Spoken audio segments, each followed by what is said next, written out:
U ovom videu pričam kako veštačka inteligencija razume i generiše slike. Kompletna nauka je vrlo složena, a ja ću je pojednostaviti za tvoje potrebe. Cilj je da naučiš kako da najbolje i najbrže generišeš slike koje hoćeš. To je razlika između ovakvih kanala levo i ovakvih kanala desno. Krenimo od početka. Ako se sećaš prvog kursa, AI razume tekst tako što ga pretvori u tokene. Rekao sam da je veliki jezički model gluv, slep i nem i da je za njega svet sastavljen samo od tih tokena. Ali šta zapravo jedan token predstavlja?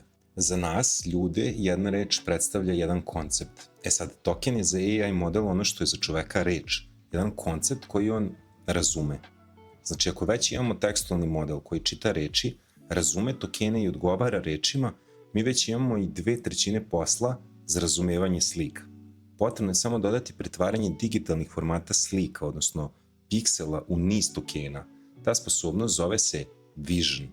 Ovaj problem razumevanja slika je već rešen i to pre 3 godine, 2023. tako što je model treniran da spoji slike s odgovarajućim opisima. Iz ovog razloga većina tekstualnih AI modela danas takođe podržava i razumevanje slika. Međutim, ovaj proces ide samo u jednu stranu. Generisanje slika je znatno teži problem.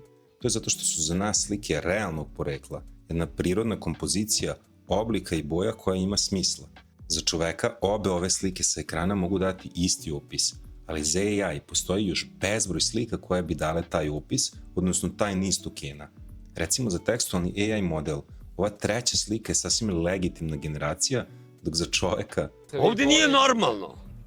Gospodin Izvidović sam glasno rekao. Ovo nije normalno. Problem je što ovakvi modeli nemaju dva različita čula, već koriste tokene da predstave i slike i tekst. I dok su tekstualni modeli pokušavali da reše ovaj problem, nastala je potpuno drugačija metoda zvana difuzija. Umesto da predviđa token po token, difuzioni modeli rade nešto sasvim drugo. Kreću od slike koja je čist šum i korak po korak čiste tu sliku od šuma. Posle 20 do 50 koraka čišćenja dobijamo jasnu sliku koja liči na opis koji smo uneli. Razlike difuzionih AI modela od tekstualnih su ogromne. Prvo, ovi modeli su lakši za treniranje i pokretanje od tekstualnih modela. Toliko lakši da na internetu postoje besplatne verzije koje možeš skinuti na svoj kompjuter. Ako imaš jaču grafičku karticu, možeš od kuće generisati slike koristeći ove modele, bez interneta i bez pretplate. Drugo, ovi modeli su izuzetno podesivi. Imaš gotovo neograničenu kontrolu nad time kako model generiše sliku. Od toga koliko verno prati tvoj opis, do toga koliko koraka koristi za to. Kod tekstualnog modela nemaš skoro ništa.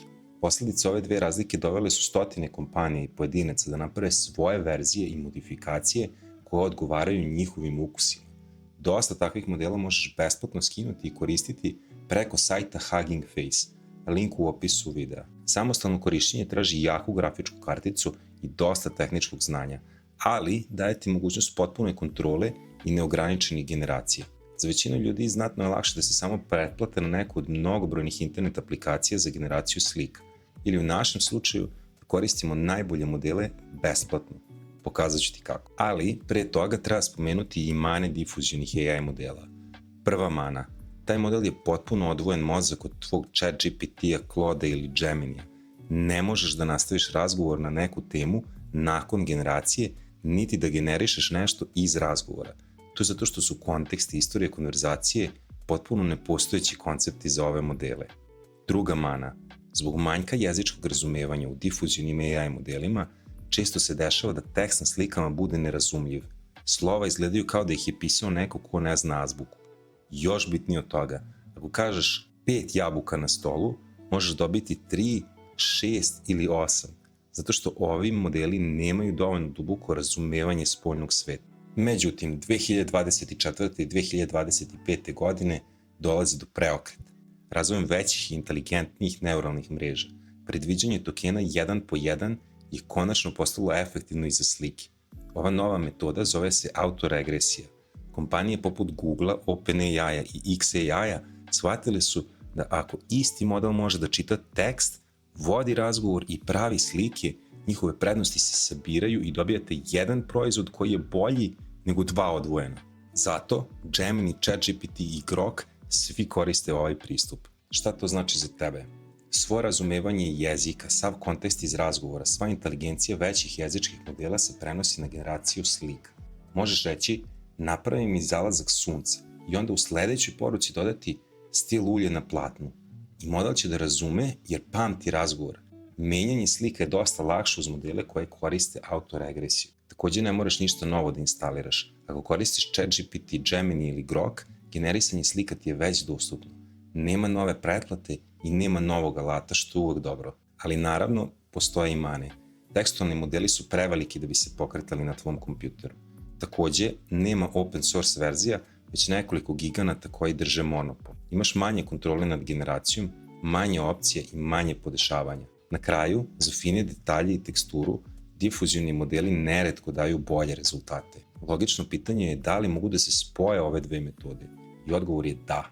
Najnapredniji modeli u 2026. kombinuju oba pristupa.